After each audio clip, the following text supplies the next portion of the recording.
Hello guys, welcome to my vlog. Wala na yung ilong. Ay, wala na yung ilong. Tubig lang. Ano niya? Ano sa limot? Ha? Luwi-luwi lang.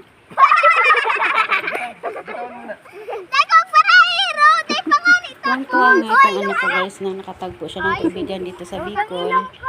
At ayan, naglalaro kasi yan sila ng habulan. Tapos, yung mahuli, taya.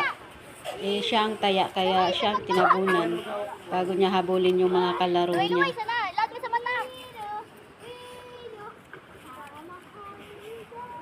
Wait lang.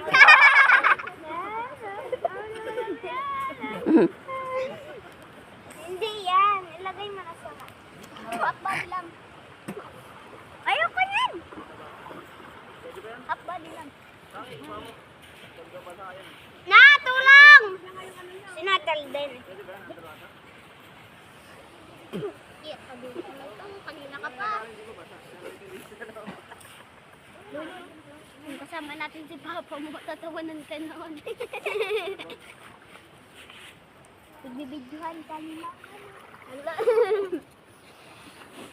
Alikot mo kasi, oh. Oh!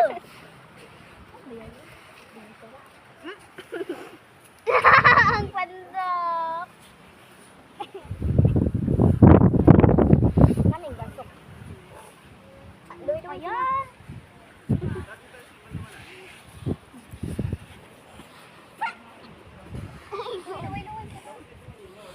Okay na?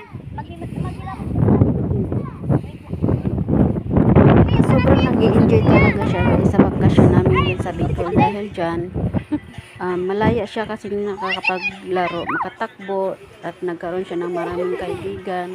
Di katulad sa Maynila na lagi lang siya nakakulong sa loob ng bahay dahil niya nasa trabaho kami, so wala siyang kasamang lumabas, kaya nasa bahay lang siya.